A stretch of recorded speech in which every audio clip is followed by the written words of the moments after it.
2 বছর পর বাবার বাড়িতে ফিরে এসে আমি একদম কল্পনাও করতে পারিনি যে এমন কিছু ঘটবে। মায়ের অনুপস্থিতিতে আমরা 2 বোনই ছিলাম বাড়িতে। বাবা প্রতিদিন রাতে মদ্যপ অবস্থায় ফিরে আসতেন এবং ছোট বোনকে তার ঘরে নিয়ে যেতেন। এতদিন পর যখন আমি বাড়ি এলাম তখন বাবার আচরণে কিছুটা পরিবর্তন দেখলাম। তিনি মদ খেয়ে আমাকে তার ঘরে নিয়ে যাওয়ার চেষ্টা করছিলেন, আর আমি কিছুই বুঝতে পারছিলাম না আসলে কি হচ্ছে। তিনি কোনো কথা না বলেই আমাকে তার ঘরে নিয়ে। বন্ধুরা, আজকের গল্পটা অনেক বেশি স্পেশাল, তাই সবাই রেডি থাকো। দয়া করে গল্পগুলো ভালো লাগলে ভিডিওটি লাইক, শেয়ার এবং চ্যানেলটি সাবস্ক্রাইব করো প্লিজ। আমি প্রিয়া, 2 বছরের দাম্পত্য জীবনের পর বাবার বাড়িতে এসেছি। আসার পেছনে বিশেষ কোনো কারণ ছিল না, দীর্ঘদিন পর স্বামীও বলল যে বাবার বাড়ির খবর নেওয়া উচিত। তবে এতদিন না আসার মূল কারণ ছিল বাবার মদ্যপানের অভ্যাস। কিছুদিন আগে বাবার ফোন পেয়ে এই সিদ্ধান্ত নিলাম। বাবা জানালেন তিনি মদ ছেড়ে দিয়েছেন। তার মলিন মুখ দেখে এবং ছোট বোন তানিয়ার সাথে দেখা করার ইচ্ছা হল। তানিয়া আগে হোস্টেলে ছিল, এখন একাদশ শ্রেণীতে পড়ে এবং মাত্র 2-3 মাস হল বাড়ি ফিরেছে। বাড়িতে এসে বাবা আমাকে জড়িয়ে ধরলেন, যেন একটু বেশি স্নেহ দেখাচ্ছিলেন। তানিয়া দেখা করতে এলো, তবে তার মুখে কিছুটা অস্বস্তি ছিল। তানিয়া বাবাকে পানি দিতেও ভয় পাচ্ছিল, যা দেখে আমি বিস্মিত হলাম। জানি না সে কবে থেকে এতটা ভয় পেতে শুরু করেছে, বিশেষ করে বাবা তো এখন মদও ছেড়ে দিয়েছেন। সেদিন দাদু, বাবার বন্ধুর বাবা, আমাদের বাড়িতে এসেছিলেন। তাদের পরিবার আমাদের খুব ঘনিষ্ঠ। বাবার বন্ধু মারা যাওয়ার পর দাদু নিয়মিত আসতেন, বাবাকে মদ ছাড়তেও তিনি উৎসাহ দিয়েছিলেন। সেদিন বাবা দাদুর সাথে বাইরে গিয়েছিলেন।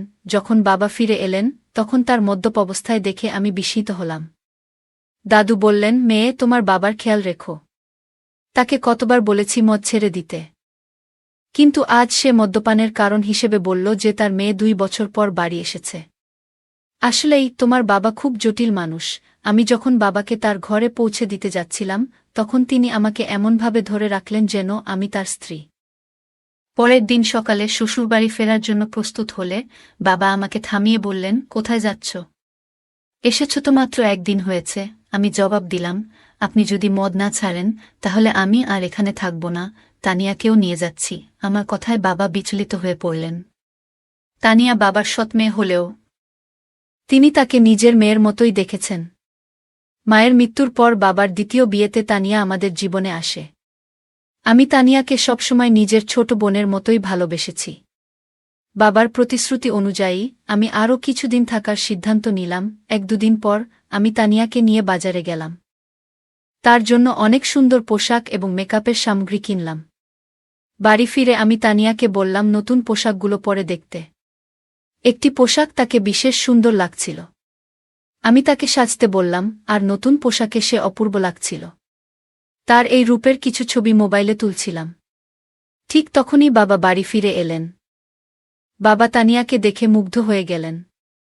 তিনি কাছে এসে তার কাঁধে হাত রেখে বললেন, আমার তানিয়া এখন অনেক বড় হয়ে গেছে, কত সুন্দর দেখাচ্ছে। তবে বাবার কথায় তানিয়া কোনো প্রতিক্রিয়া ছিল না। মনে হচ্ছিল বাবার হাত তার কাঁধে রাখাটা সে একদমই সহ্য করতে পারছে না, আর সঙ্গে সঙ্গে সেখান থেকে সরে গেল। সেই রাতে আমি আর তানিয়া এক ঘরে শুয়েছিলাম। হঠাৎ ঘুমের মধ্যে দেখি তানিয়া কাঁদছে। প্রথমে ভাবলাম হয়তো কোনো দুঃস্বপ্ন দেখেছে, তাই ঘটনাটা এড়িয়ে গেলাম। কিন্তু কিছুদিন পর আবার দেখলাম একই ঘটনা। তানিয়া রাতে কাঁদছে। প্রতিদিন কি আর কেউ এত দুঃস্বপ্ন দেখে? তখন থেকেই আমার মনে সন্দেহ জাগতে লাগল। সেই রাতেই তাকে জাগিয়ে জিজ্ঞেস করলাম, তানিয়া, কি হয়েছে? তুমি কেন কাঁদছ? সে বলল, কিছু না, হয়তো কোনো খারাপ স্বপ্ন দেখেছি। তার কথা শুনে আমারও ঘুম চলে গেল। কিছুক্ষণ আমি নৈশ বাতির আলো বসেছিলাম। হঠাৎ আমার দৃষ্টি পড়ল তানিয়ার দিকে। সে ঘুমের মধ্যে পাশ ফিরে শুয়েছিল। আমি খেয়াল করলাম তার শরীরের কিছু অস্বাভাবিক পরিবর্তন। আমার মনে হল বিয়ের 2 বছর পেরিয়ে গেলেও আমার শারীরিক অবস্থায় তেমন কোনো পরিবর্তন আসেনি। কিন্তু তানিয়ার ক্ষেত্রে ব্যাপারটা সম্পূর্ণ আলাদা ছিল। তার শারীরিক পরিবর্তনগুলো স্পষ্ট ছিল। বাড়িতে ফিরে আমি লক্ষ্য করলাম তানিয়া সবসময় ঢিলেঢালা পোশাক পরছে এবং নিজেকে আড়াল করে চলেছে। তখন বুঝতে পারলাম এর পেছনে নিশ্চয়ই কোনো কারণ আছে। মাত্র 17 বছরের একটি মেয়ের শরীরে এত পরিবর্তন কিভাবে হলো তা ভেবে আমি অবাক হলাম। কৌতূহলী হয়ে আমি তার কলেজের কয়েকজন বন্ধুর সাথে কথা বলি এবং জানতে চেষ্টা করলাম তানিয়ার কি কোনো বিশেষ বন্ধু আছে। সবাই এক কথায় জানালো যে তানিয়া মোটেও সে ধরনের মেয়ে নয়। সে কখনোই দায়িত্বহীন ছিল না, তবে সমস্যা কোথায় তা আমার বুঝতে হবে। সেই রাতে যখন আমি ঘুমাচ্ছিলাম, হঠাৎ দেখি বাবা ঘরে এসে তানিয়াকে নিয়ে বাইরে চলে গেলেন। আমি সবকিছু চোখের আড়াল থেকে দেখছিলাম, কিন্তু কিছু বলতে পারলাম না। অনেকটা সময় পার হয়ে গেল, তানিয়া তখনও ঘরে ফিরছিল না। অবশেষে যখন সে ফিরে এলো, আমি খেয়াল করলাম তার হাঁটা স্বাভাবিক নয়, সে বেশ অস্বস্তি নিয়ে চলাফেরা করছে। পরের দিন দুপুরে যখন তানিয়ার কলেজ থেকে বাড়ি ফিরল, তখন আমি সরাসরি তাকে জিজ্ঞাসা করলাম, রাতে তুমি বাবার সাথে কোথায় গিয়েছিলে? সে বলল, বাবা ক্ষুধার্ত ছিলেন, তাই তাকে খাওয়াতে গিয়েছিলাম। তানিয়ার এই ব্যাখ্যা আমার ঠিক মনে হল না। তখন আমি সরাসরি তানিয়াকে জিজ্ঞেস করলাম, তানিয়া, তুমি বাবাকে কেমন মনে করো? তিনি কি তোমাকে কোনোভাবে বিরক্ত করেন বা তোমার বয়সের তুলনায় বাসার ভারী কোনো কাজ করতে বলেন? তানিয়া দ্রুত বলল, না না, বাবা তো আমার খুব যত্ন নেন। তারপর সে নিজের ঘরে চলে গেল। আমার বাবা এখনও বেশ তরুণ দেখতে ছিলেন। তার বয়স এখনও 50ও পেরোয়নি। আমি দেখেছি তিনি সকালে নিয়মিত ব্যায়াম করেন এবং তানিয়াকেও সঙ্গে ডেকে নেন। কিন্তু তাদের মধ্যে কি চলছে তা আমি বুঝতে পারছিলাম না। একদিন হঠাৎ আমার ননদ ফোন করলেন। তিনি তানিয়ার জন্য একটি সম্পর্কের প্রস্তাব নিয়ে কথা বললেন। আমি তাকে জানালাম যে তানিয়া মাত্র 17 বছরের মেয়ে। তখন তিনি বললেন, প্রস্তাবটি খুব ভালো, ছেলে প্রতিষ্ঠিত। নন্দের কথায় আমি ছেলের পরিবারের সাথে যোগাযোগ করলাম এবং তাদের বাড়িতে আমন্ত্রণ জানালাম। যখন তারা তানিয়াকে দেখলেন, ছেলের মা বললেন, আপনার বোনের বয়স কি সত্যিই 17? দেখুন, এই মেয়ের শরীর এবং বয়সে বড় পার্থক্য রয়েছে। এমনকি ছেলের মা স্পষ্টই জানিয়ে দিলেন, কিন্তু ছেলের মা স্পষ্টভাবে বিয়ের প্রস্তাবটি ফিরিয়ে দিলেন, কারণ তাদের মনে হয়েছে তানিয়ার শারীরিক গঠন তার বয়সের তুলনায় অনেকটাই বেশি। আসলে আমাদের তেমন তাড়া ছিল না তার বিয়ের বিষয়ে, তবে নন্দের অনুরোধে আমি তাদের বাড়িতে ডেকেছিলাম। আমি এই দেখার ব্যবস্থা এমন এক সময় করেছিলাম যখন বাবা বাড়িতে ছিলেন না, এবং আমি তাকে কিছু জানাইনি। কিন্তু যখন বাবা জানতে পারলেন, তিনি ভীষণ রেগে গেলেন এবং বললেন, তুমি কি পাগল হয়েছ? তানিয়া মাত্র 17 বছরের মেয়ে, আর তুমি তার জন্য এখনই প্রস্তাব আনছ? যদি এখানে থাকতে না পারো, তবে নিজের শ্বশুরবাড়িতে চলে যাও। বাবার এই প্রতিক্রিয়ায় আমি হতবাক হয়ে গেলাম, কারণ এটা তো কেবল সাধারণ একটি দেখাশোনা ছিল, বিয়ে ঠিক করিনি। বাবার তানিয়ার প্রতি অতিরিক্ত মনোযোগ আমাকে চিন্তিত করছিল। যদিও আমি সরাসরি কিছু সন্দেহ করিনি, তবে তাদের আচরণ আমাকে ক্রমশ সন্দেহজনক লাগতে শুরু করছিল। তানিয়াকে প্রায়ই বাবার পিছনে ঘুরতে দেখতাম। বাবা আমার সাথে এত রাগ করলেও আমি শ্বশুরবাড়ি যেতে চাচ্ছিলাম না। দাদাজি, যিনি আমাদের বাড়ি থেকে 2টি বাড়ি পড়ে থাকতেন, আমাদের মধ্যে এই সমস্যা লক্ষ্য করেছিলেন। তিনি বাবাকে বোঝানোর চেষ্টা করলেন যে মেয়ের সাথে এমনভাবে কথা বলা উচিত নয়। কিন্তু বাবা কারও কথা শোনার মতো অবস্থায় ছিলেন না এবং রেগে নিজের ঘরে চলে গেলেন। তার পেছনেই তানিয়া এক গ্লাস পানি নিয়ে ঘরে ঢুকে গেল, যেন বাবার প্রতি তার অতিরিক্ত খেয়াল ছিল। দাদাজি আমাকে বললেন, প্রিয়া, যদি তোর বাবার এই আচরণ পছন্দ না হয়, তুই নিশ্চিন্তে শ্বশুরবাড়ি চলে যা। আমি এখানে দুজনেরই খেয়াল রাখব। কোনো চিন্তা করিস না। দাদাজি খুব দায়িত্বশীল মানুষ ছিলেন এবং সবসময় আমাদের বাড়ির খেয়াল রাখতেন। 2 দিন পর আমি শ্বশুরবাড়ি চলে গেলাম। সেখানে পৌঁছে দেখি আমার ননদ আগে থেকেই এসেছে। সে বলল, প্রিয়া, আমি তোকে শুধু একটা পরামর্শই দিয়েছিলাম। ওই পরিবার থেকে আমার কাছে ফোন এসেছিল। তিনি বললেন, তোমার বোন সম্পর্কে আমাকে কিছু ভিন্ন কথা বলা হয়েছে। তারা বলেছে মেয়েটি বিয়ের আগেই শরীরের অদ্ভুত পরিবর্তন করেছে। আমার শ্বশুরবাড়িতেও তানিয়ার শারীরিক পরিবর্তন নিয়ে কথা হচ্ছিল।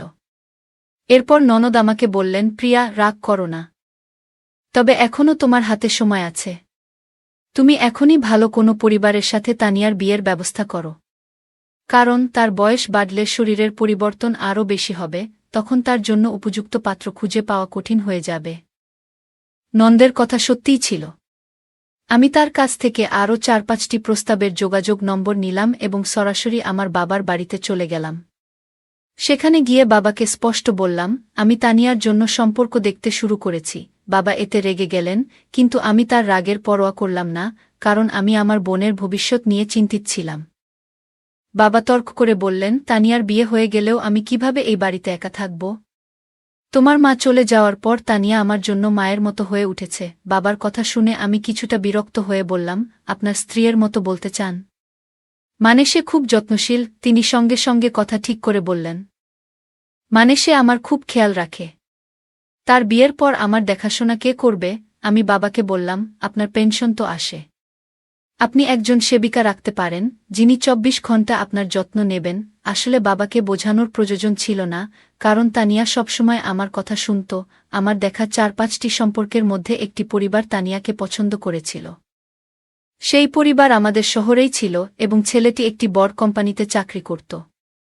তানিয়ার ১৮ বছর হতে এখনও ৮ মাস বাকি ছিল, তবে আমি কাউকে কিছু না জানিয়ে সেই সম্পর্কটি ঠিক করে দিলাম এবং দ্রুত তার বিয়ে দিয়ে দিলাম। তানিয়ার বিয়ে হয়ে যাওয়ায় আমি আবার নিজের মনে শান্তি পেলাম। হ্যাঁ, কিন্তু আমি যেমনটা ভেবেছিলাম তেমন কিছুই হয়নি। বিয়ের প্রথম রাতের পরেই দ্বিতীয় দিনেই তানিয়া বাড়ি ফিরে এসেছিল। তার স্বামী রাগ করে তাকে বাড়িতে রেখে চলে গিয়েছিল, আর তানিয়াও কাঁদছিল। আমি তাকে জিজ্ঞাসা করলাম, তানিয়া, মাত্র একদিনেই এমন কি ঘটল শ্বশুরবাড়িতে যে তোমার স্বামী এত রেগে গিয়ে তোমাকে এখানে রেখে দিল? তখন সে বলল, আমি ওর সাথে থাকতে পারব না। তানিয়া সঠিকভাবে কিছু বলতে চাইছিল না, তাই আমি তার স্বামী ফোন করলাম এবং জিজ্ঞেস করলাম কেন সে তানিয়াকে তার বাপের বাড়িতে রেখে দিল। তখন তার স্বামী বলল, তোমার তানিয়া প্রথম রাতেই কিছু অশোভন কথা বলেছে। যখন আমি তার কাছে গিয়েছিলাম সে বলল, আমি তোমার সাথে মানিয়ে নিতে পারব না। আমি শুধুমাত্র আমার বাবার সাথে অভ্যস্ত। মাত্র ১৭ বছরের একটি মেয়ে এমন কিছু বলবে, তা শুনে আমার কাছে অদ্ভুত লেগেছে। এছাড়াও আমরা জেনেছি যে তানিয়া গত কয়েক মাস ধরে তার বাবার সাথে একা বাস করছে। কিন্তু ব্যাপারটা এখানেই শেষ নয়, সে তার আসল বাবা নন। তুমি যেটা ভালো মনে করো সেটা করো, কিন্তু আমি তাকে আমার বাড়িতে ফিরিয়ে নিতে পারব না। তানিয়া কেন এমন পাগলামি করল কিছুই বুঝতে পারছিলাম না। নিজের মেয়েকে বিয়ের দ্বিতীয় দিনেই বাড়িতে ফিরে আসতে দেখে আশ্চর্যজনকভাবে তার বাবা একটুও চিন্তিত ছিল না। বরং তিনি অনেক খুশি ছিলেন। গত কয়েকদিন ধরে তিনি রাতে তানিয়াকে তার ঘরে ডাকতেন এবং বসাতেন।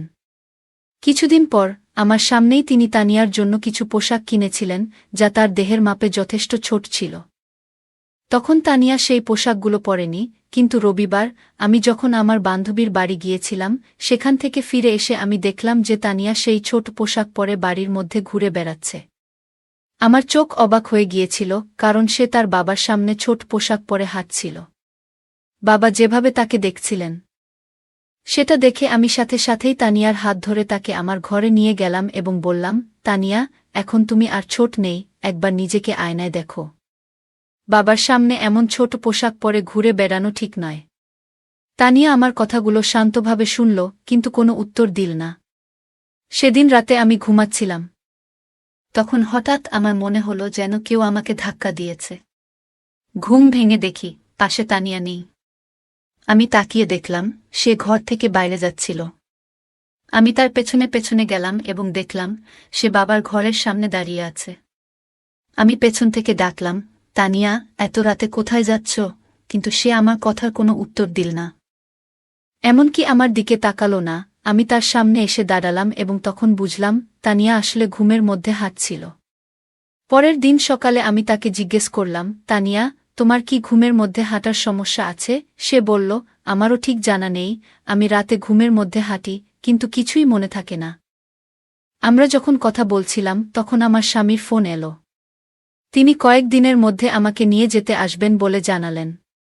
তানিয়া এই কথোপকথন শুনে আমাকে যেতে দিতে একদম রাজি ছিল না। ঠিক সেই মুহূর্তে দাদু সেখানে এসে হাজির হলেন। ৬০ বছর বয়স হলেও দাদু এখনও বেশ শক্তিশালী ছিলেন। আমাদের কথাবার্তা অনেকেই শুনছিল। দাদু তানিয়াকে বললেন, তুমি শ্বশুরবাড়িতে থাকতে চাও না, কিন্তু তোমার বড় বোন তোমার মতো নয়। তার অনেক দায়িত্ব আছে।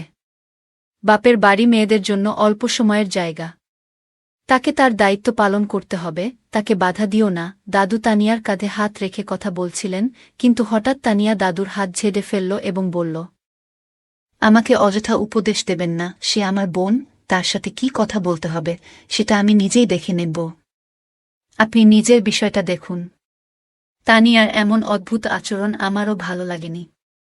কয়েকদিন পর আমার স্বামী আমাকে নিতে আমার বাপের বাড়িতে এলো। তানিয়া তার জামাইয়ের কাছে কিছুদিনের জন্য বাড়িতে থাকার জেদ ধরল।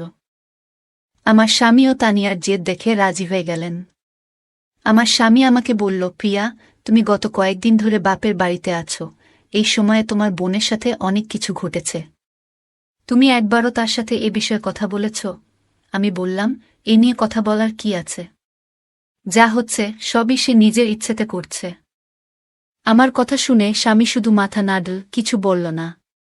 সেদিন রাতে আমরা একসাথে ঘুমাতে গেলাম, আর তানিয়া তার বাবার ঘরে ঘুমাচ্ছিল।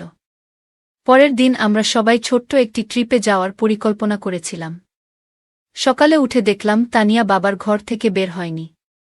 আমি বাবাকে জিজ্ঞেস করলাম, তানিয়া কোথায়? বাবা বলল, বাড়ির মধ্যেই কোথাও আছে। তাকে খুঁজতে খুঁজতে আমি ছাদে গেলাম।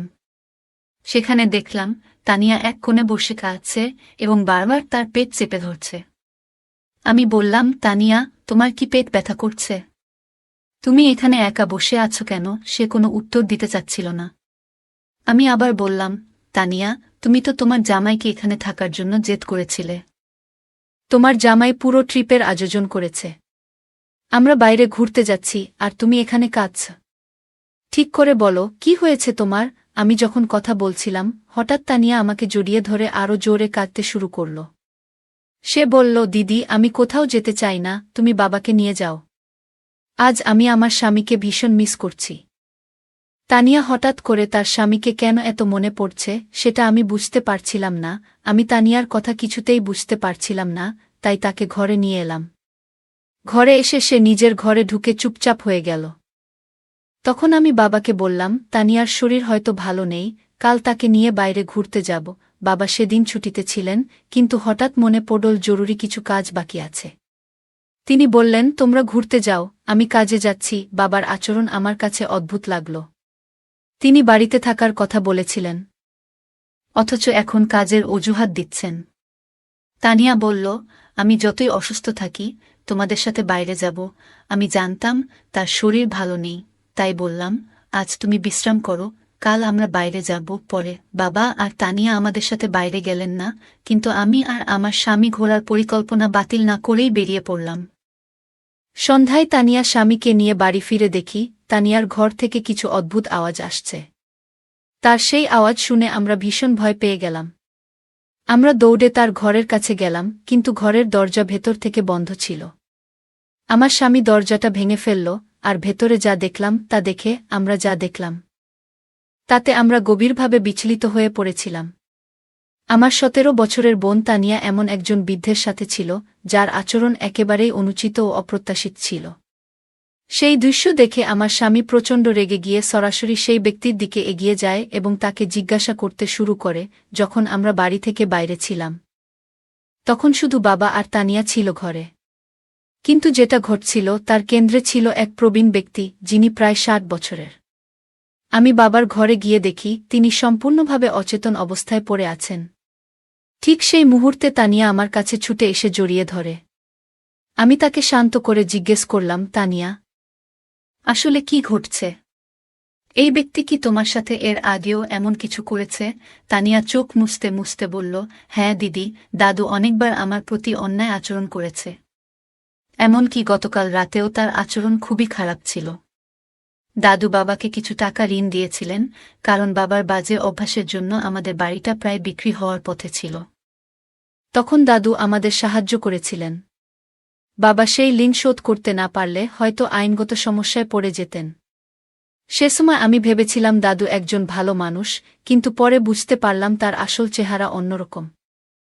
দাদু প্রায়ই বাড়িতে এসে বাবার সাথে মদ খেতেন, আর বাবা ঘুমিয়ে পড়লে আমাকে অত্যাচার করতেন। গতকালও একইভাবে আমাকে হুমকি দিয়ে বললেন, কাউকে বললে বাবাকে জেলে পাঠাবেন। এতদিন এসব সহ্য করেছি, কিন্তু তোমাকে বলতে পারিনি। তুমি আমাকে সবসময় ভুল বুঝেছ, কখনো পাশে দাঁড়াওনি। বাবাকেও কিছু বলতে পারিনি, কারণ তিনি বারবার মদের মধ্যে ডুবে যেতেন। বাবাও সবসময় আমার সাথে রাগ করতেন, আর আমি কিছুই করতে পারতাম না। বিয়ের পরও সেই বৃদ্ধ লোকটার কথা মনে পড়ত, যা আমাকে কষ্ট দিত। এজন্য রাতে ঘুমের মধ্যে অজান্তেই কিছু বলতাম, কখনো বাবার নামও বেরিয়ে আসত। আমার স্বামীও আমাকে বুঝতে পারেননি। বিয়ের দুদিন পরই আমাকে বাপের বাড়ি রেখে চলে যান। তানিয়ার কথা শুনে আমার চোখে জল এলো। তার স্বামী ও দুলাভাইও কাঁদছিলেন। আমি তাকে না